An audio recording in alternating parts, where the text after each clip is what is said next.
Hello po mga kababayan, kamusta po kayong lahat? And once again, welcome back to another episode of Simply Talkies Vlog.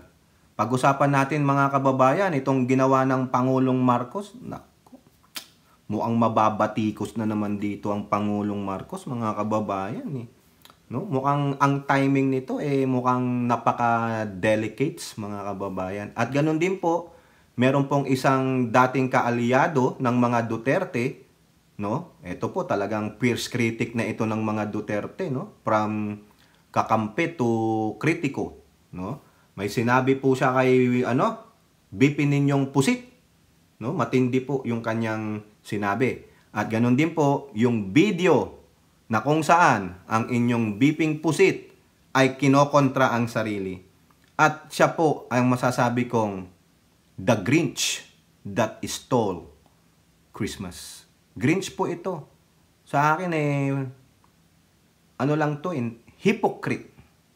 The hypocrisy of your BP Pusit. Nagbibigay ng mensahe, pero hindi naman pala niya gagawin. Napipilitan lang. Napaka-ipokrita. Napaka-hypocrite ng animal. Yun lang po. Mapapanood nyo po yung video, courtesy dito sa mga kasamahan natin, no? At mukhang, sabi nga nila, pinagtawanan po siya dyan, no? Biruin mo. Nagbigay ka ng mensahe, pero hindi pala tao sa puso mo ang sasabihin mo. Napipilitan ka lang at hindi mo gagawin. Anong klaseng tao ka? Ba't ka pa nagbigay ng ganong mensahe? Hindi ka naman pala tutupad. Diba? Plastic! Kaya nga, hypocrite! Antichrist pa talagang presidente ng impyerno, mga kababayan. Kaya ganyan po ang ating masabi sa kanya. Pero bago tayo magpatuloy, tayo po'y magbibigay pugay at pasalamat sa lahat ng ating channel members, followers, subscribers, naglalike at nagsishare ng ating mga videos, sa mga nagbibideo replay, nagsishare ng kanilang blessings, at ganun din po sa mga nakakasama natin sa ating video premiere at live streaming. Special shout out to all our OFWs, to the men and women in uniform, sa ating mga frontliners at sa ating mga guro. At lubos po ako nagpapasalamat sa lahat ng tumutulong, sumusubaybay at sumusuporta sa ating channel.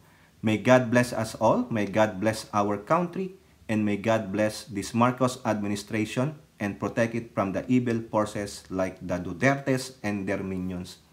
Ito po mga kababayan, maiksi lang ito. Unahin na natin kaagad si Pangulong Marcos. Ito naman si Pangulong Marcos, wrong timing.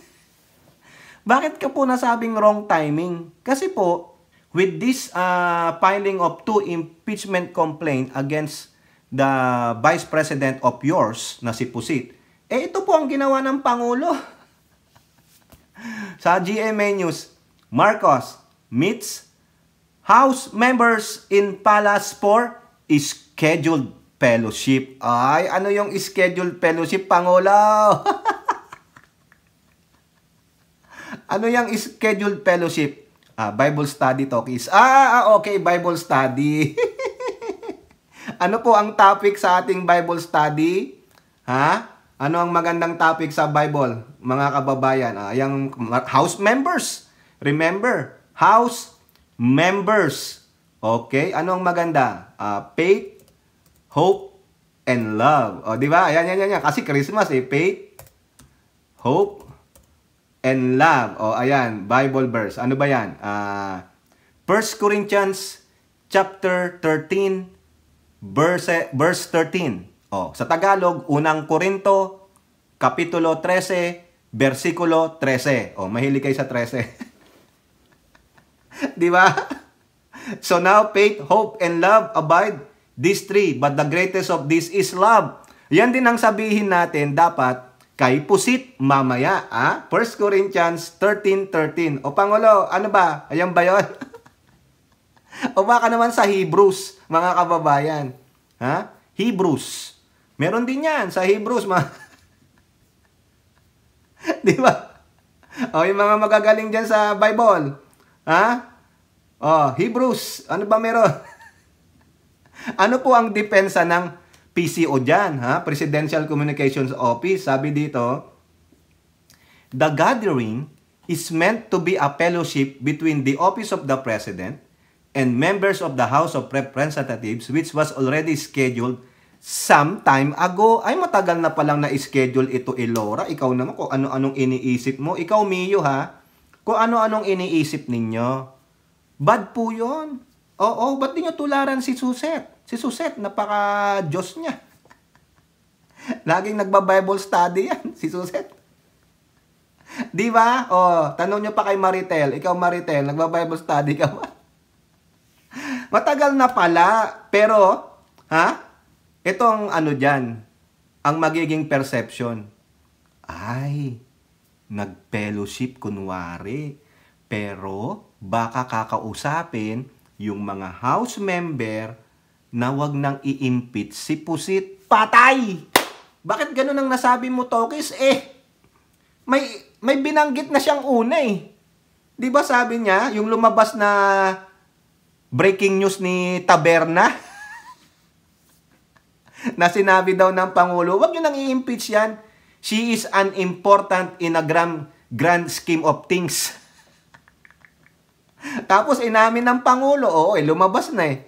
Sabi niya, kasi hindi naman siya importante. Ano? Malit lang siya. She is just a speck in the eye. Wala siyang kwenta. Kasi bakit? Wala naman talagang kwenta. Spare tire lang. Ngayon, sabi niya, huwag niyo nang i-impeach. Ngayon, ginagamit yun ng ilang mambabatas tulad ni Salceda, nagsabing hindi uusad yung impeachment. Kasi mas susundin namin yung sa Pangulo. Really?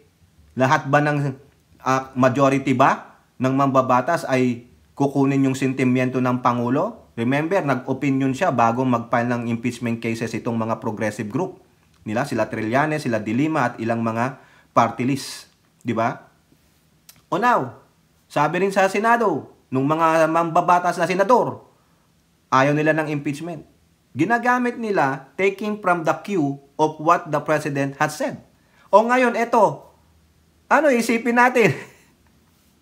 Anong iisipin ng mga nag-file ng impeachment? Maybe he wants to talk to these House members, trying to influence them not to impeach the Vice President. Yun ang magiging perception. Yun ang magiging insinuation, lalong-lalo ng mga progresibong grupo, that he is trying to interfere, trying to influence these lawmakers, mostly the House members, kasi doon unang pupunta yan. Ang mamaya yan, siya ang i-impeach. Gagamitan siya ng culpable violation of the Constitution and betrayal of public trust. Yun lang po yun. Wrong timing ito. Dapat pinaano mo muna yan, Pangulo. Pero tayo, isipin natin, baka naman sa LEDAC bills lang yan. O baka na talagang nag-Bible study lang. Baka kumanta lang ng mga awiting Beatles. Mahilig sa Beatles yung Pangulo eh. Let it be, let it be, let it be, let it be. Using words of wisdom, let it be. Anong kakantayin ng mga progressive group? Ang bayang kong Pilipinas. Yan na naman tayo, mga kababayan. Nako, Pangulo. Baka hindi ako masusurprise na baka meron dyan mga miyembro ng progressive group o yung mga anti-Marcoses na magsasalita, magbibigay ng komento pag ito nalaman.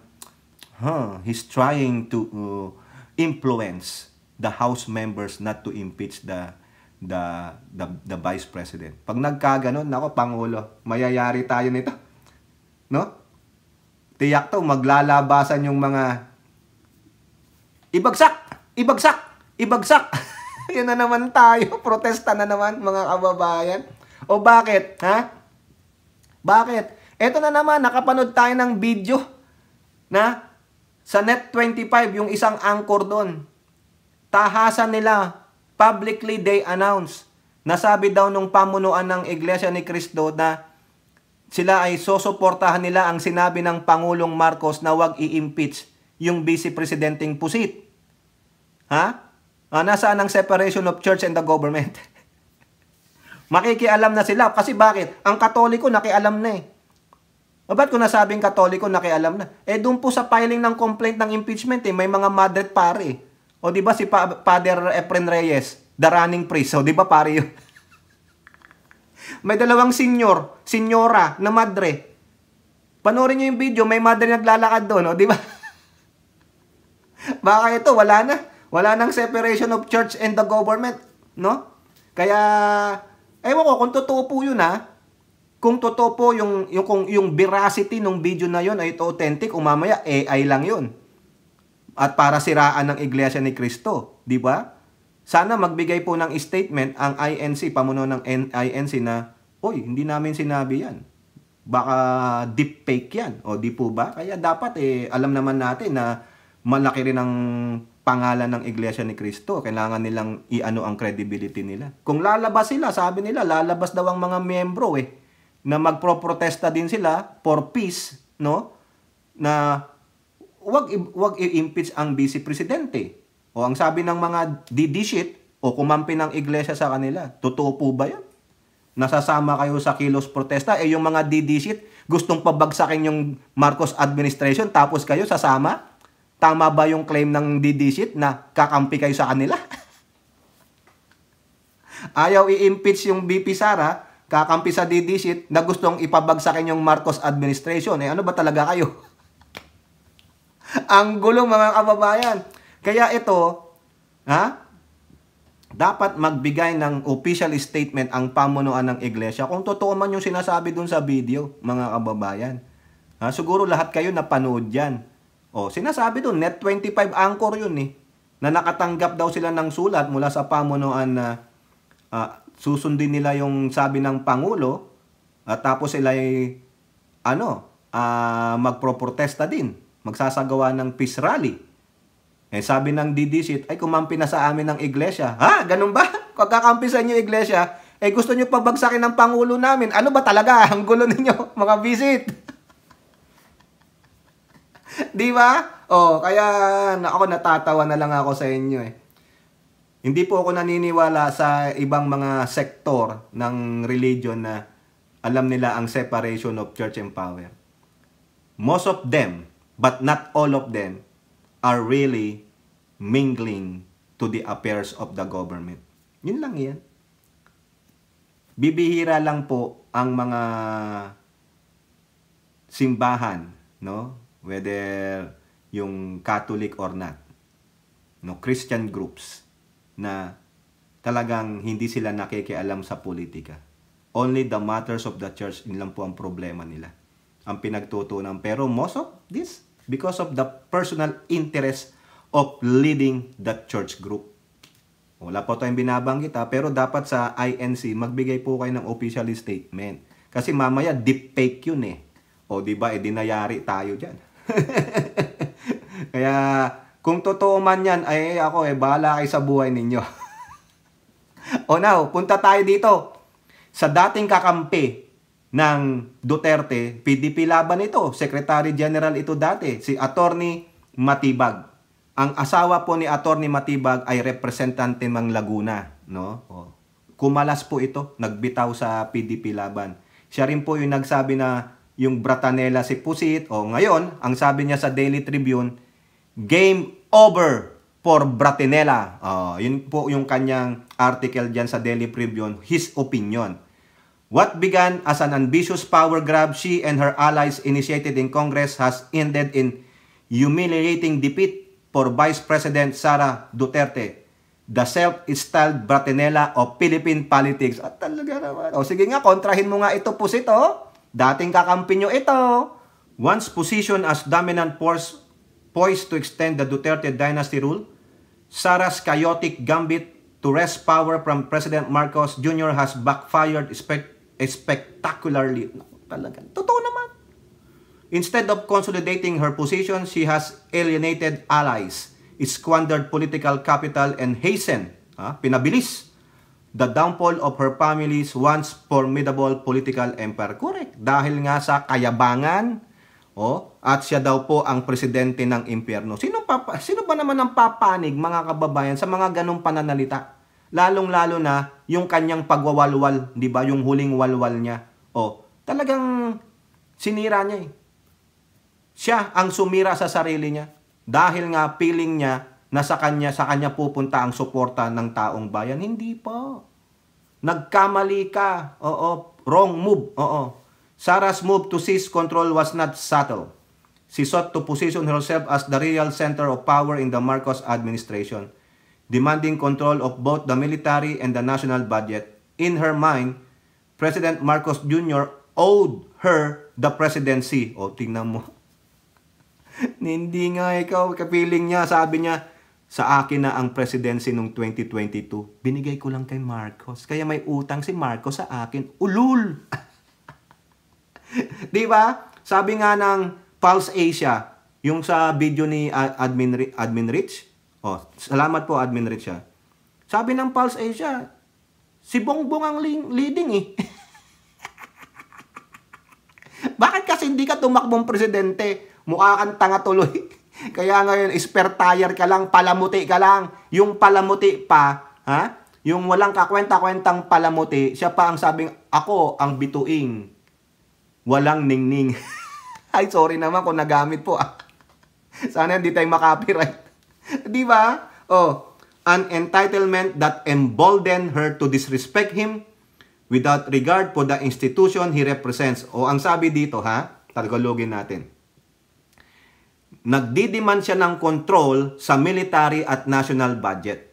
Sa kanyang kaisipan, si Presidente Marcos ay may pagkakautang sa kanya sa pagka-presidensiya. Ang posisyon na nagmamataas sa kanya, dinidisrespect niya ang Pangulo without the regard of institution he represents. Meaning, dinidisregard niya yung pagiging presidente ng ating Pangulo. Kasi bakit? Malaki ang pagkakautang ni Pangulong Marcos sa kanya. Kasi hindi siya tumakbong presidente. Pinamigay niya sa kanya. Yung boto niyang 31 million, sa akin lahat yan. Nek-nek mo pusit. This blatant disregard, it not just arrogance. It's dangerous, correct? Because alam ng taong bayan ang kahihinatnan namin pag ikaw ang naging presidente. Disregard to human rights. You are what? Benchful. Paghihigantihan mo lahat. Sabi mo, hindi ka magpapatawad. Yeah, mamaya maririnig nyo yung video. Actually, na-content na natin ito, pero bibigyan pa natin ng emphasis para tumino sa kaisipan ninyo, inanaratiba natin na ang taong ito, si Sara Duterte, ay ang epitome, ang classic example of hypocrite, plastic. No? Iba yung sinasabi, pero iba yung nilalaman ng puso. Iba yung gusto niyang i-portray, pero iba rin yung gusto niyang gawin in actuality. Diba? Mamaya mapapansin ninyo. Kaya nga, which is which? Ano ba talaga? Hilong-hilo kami. O, diba? Sarah's seeking obsession with power appears to have triggered her mental instability. Nabaliw! Her open letter to the National Security Council was widely perceived as the work of one showing signs of narcissistic personality disorder. Ito na nga po yung na-diagnose sa kanya ng isang army psychologist. O, narcissistic, makasarili. Pag sinabi niyong narcissistic ka, makasarili ka, selfish ka, ikaw at ikaw lang, it's me, I and Sarah. Ayun lang yun. The public perception is crystallizing around the idea that disorder reigns in Sarah's head, manifesting in public outbursts, profanity, and erratic behavior ang becoming her office. Di ba yung sinabi niyang, patayin mo si Marcos ha? Si Lisa at si Martin. Nung kinabukasan parang tatay niya, eh bakit ko naman po papatay si Marcos? Anong mapapala ko? O di ba? Ayan yun, oh. Erratic behavior, kaya dapat talaga tanggalin. The verbal attacks against the president, her superior in the hierarchy of power, expose a disorganized mind incapable of self-restraint and strategic thinking. Correct. Wala eh.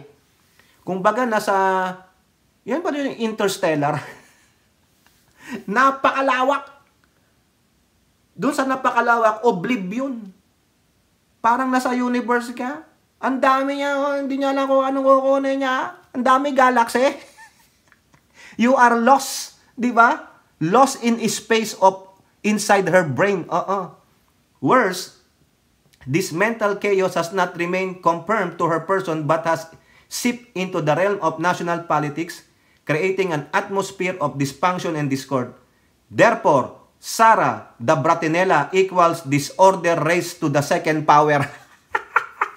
Ang haba pa mga kababayan, no? Pero wag na nating basahin, no? Pero ang sabi lang dito ni Attorney Matibag, no? Game over for Bratanella because of her mental instability, her narcissistic personality disorder. He thinks highly of herself, and she thinks that President Marcos owed her the presidency.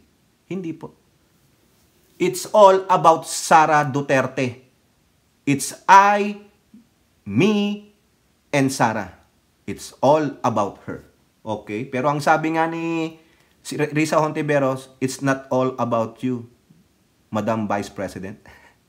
It's about the whole country and the Filipino nation. Walang I. Tandaan mo yan, Sara Duterte. Kaya dapat ka talagang ma-impeach. I don't care kung ano pa ang sasabihin nila. Oh, now, punta tayo dito sa speech niya dyan sa Ifugao. Salamat po dito for the First Couple FB page, ha. Credit po sa inyo ito, ha. Sana hindi tayo copyright. Pakinggan nyo po.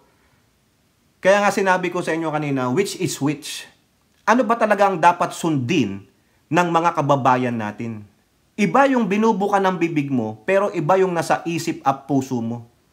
Iba yung gusto mong ipagawa, gawin ng mga taong ito, pero tinuturuan mo rin silang gawin ito.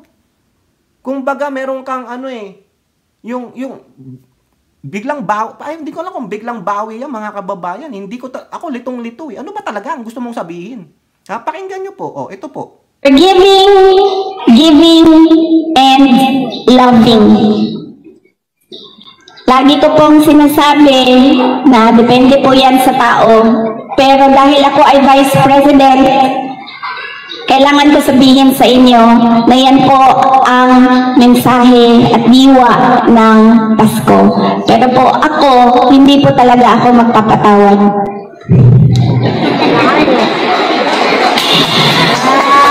Pero kailangan ko sabihin sa inyo na ang Pasko ay panahon ng pagpapatawad. Nasa sa inyo na yan. Kung magpapatawad kayo, dahil iba-iba naman ang tao eh. Diba? Meron sa atin mabilis magpatawad, meron sa atin matagal, at meron sa atin dinadala na talaga sa hukay ang galit. So ayan po, mga kababayan, naloko na. Bakit ko nasabi? Tingnan ninyo, wala siyang binabasang script, kaya hindi niya alam kung ano yung pinagsasabi niya. Namumutawi pa rin yung galit. Hindi niya alam kung ano ang dapat niyang sabihin. Wala siyang sensitivity. Maging sensitive ka naman dyan sa ganyang okasyon. Huwag mong idama yung personal na galit mo. Eh hindi, naging personal na naman sa kanya. Oh. It's all about her talaga. Kita nyo? Wala man nagsabi sa kanya dyan na PR niya o whatever naman. Ganito po nang sasabihin natin, ha? Eh dito, lalo niyang binaon yung sarili niya, lalo niyang pinatunayan na tanga siya. No? Bakit? Ano ba talaga gusto mong ipsabihin sa amin? Nasa sa tao na kung magpapatawad siya, pero spirit ng Christmas, spirit ng Yuletide season, ng holiday. Di ba? Eh lalo-lalo na itong mga nasa Catholic Christians. Lalo na sineselebrate nila ang Christmas. It's the time of forgiving. Pero siya hindi magpapatawad. Ano ba talaga ang gusto mong gawin mo sa amin? Anong gusto mong ipahiwatig sa amin? Napipilitan ka lang. Dahil sabi mo, BP ka. Kailangan kong sabihin. Pero hindi yun po ang nilalaman ng puso at isipan niya. Mapaghiganti talaga siya. Hindi siya marunong magpatawad. Ayun ba ang gusto mong gawin nila? Sasapos, bumaktrak ka. Nasa tao na yan. Ano ba talaga? O ngayon, may nagsalita dyan, o talaga? Di ba narinig nyo? May nagsabi, wow. Di ba? Ibig sabihin, they are confused. You are confusing, particularly the small ones. Yung mga young ones dyan. Yung mga kabataan, ano ba talagang gustong iparating ng bising presidente ito? Nasa sa atin na? Nasa ano tayo eh. Dapat Yuletide season ngayon, it's a time of forgiving. Ano ba talaga eh? Pero siya, hindi ba magpapatawad? Anong gagamitin natin? Susundin ko ba yung sinasabi niya? Gagawin ko ba siyang ehemplo? Vice President yan eh. Siya hindi magpapatawad. Tapos sabi niya, depende na sa amin kung magpapatawad kami o hindi. Pero the spirit of Christmas o whatever holiday season ngayon, kailan magpatawad kasi yun ang sinasabi? Di ba? Tapos sasabi niya, depende na po sa inyo yan. Nakakalito eh. Ano ba talagang gusto mong i-impart? Di ba? Kumbaga, sinabi mo eh, ay, ito gawin mo. Ay, wag. Ito, ay, wag. Ay, wag. Ay, wag. Wishy-washy. Ang naging labas nito ay it's all about her again. It's all about Sarah, her, and herself. Natanga. Walang binabasa eh. Kaya hindi, nagkaunda-utal na eh. Di ba? Wala man lang nagsabi sa kanya diyan, ma'am, ito na lang po ang sasabihin natin para iwas kontrobersya tayo. Hindi. Talagang gumagawa siya ng kontrobersya para pag mapansin siya. Na? Kaya nga narcissistic personality. Yun po siya. She is narcissistic. Tingnan mo, litong-lito sila. Oh. May nagsabi nga, wow. Di ba? Kailangan ko lang sabihin. Pero hindi yung nilalaman ng puso niya. Hindi siya magpapatawad. So anong klaseng example yan? Anong klaseng tao ka? Gusto mo bang tularan ka ng mga kabataan na hindi ka marunong magpatawad? Na ikaw ay isang plastic, magpakahipokrito ka? Ganun bang gusto mong i-convey sa mga bata? Huwag mong sabing depende na sa inyo yan. Hindi po alam ng bata yan. Dapat hanggat bata, turuan ng tama. Iwasto kung nagkamali. Eto, ano ituturo niya? Huwag kayong magpatawad. Depende na sa inyo. Christmas ngayon. Holiday ngayon. Ang sabi diyan, forgive, love, don't hate. Pero siya, punong-puno po siya ng hate. Kasi bakit? Baka nga antikristo ito. Hindi naniniwala ito sa Diyos eh. Ang sabi sa Bible, love. The very essence of the New Testament is love. Yun po yung kabuuan niyan para sa akin. Yan ang gustong iparating sa atin ng ating poong Hesus Kristo. Love. Forgive. Because love encompasses everything. Pag may magpagmamahal ka, pwede kang kakayanin mong magpatawad. Siya wala eh. Ako po hindi magpapatawad. Sinabi niya pa talaga, tanga talaga. Kaya katawa-tawa siya eh. Dahil hindi niya alam kung ano ang sasabihin niya. Bubita talaga mga kababayan. Nagturo pa ng mali, ang kaipokritahan niya pa ang itinuro niya. Ang pagiging maldita niya, ang pagiging narcissistic niya, pagiging makasarili niya, ang tinuro niya. Imbis na magturo ka ng tama, ano ang narinig ng mga kabataan, ng mga taga-Ipugaw. Kaya pasensya na po kayo ha, sa mga kababayan nating mga taga-Ipugaw. Magpatawad po tayo. Kung ang Diyos na may kapal, kung naniniwala po kayo sa Diyos, no, ay marunong magpatawad, tayo pa kaya tayong mga tao? Let's forgive. But never forget. Yun po yun. So, but never forget. So, you will not do the same mistake again. Ganun po yun. Magpatawad tayo, pero wag natin kalimutan na wag tayong gumawa ulit ng the same na mistakes. Yun po yun. Yun sanang magandang ano mo eh. Ang magandang mensahe mo eh. Pero iba po. Wala. Wala talaga. Talagang punong-puno ng galit ang puso niya. Hindi siya talaga pwede sa national stage. Hindi siya pwedeng maging presidente. Delikado ang bansa natin mga kababayan. Baka maraming Pilipinong ang mauutas ang buhay pag siya ang naging presidente. O kayo po, ano pong inyong masasabi? Comment down below and don't forget to like and share. Hope to see you on the next videos. Bye-bye. God bless.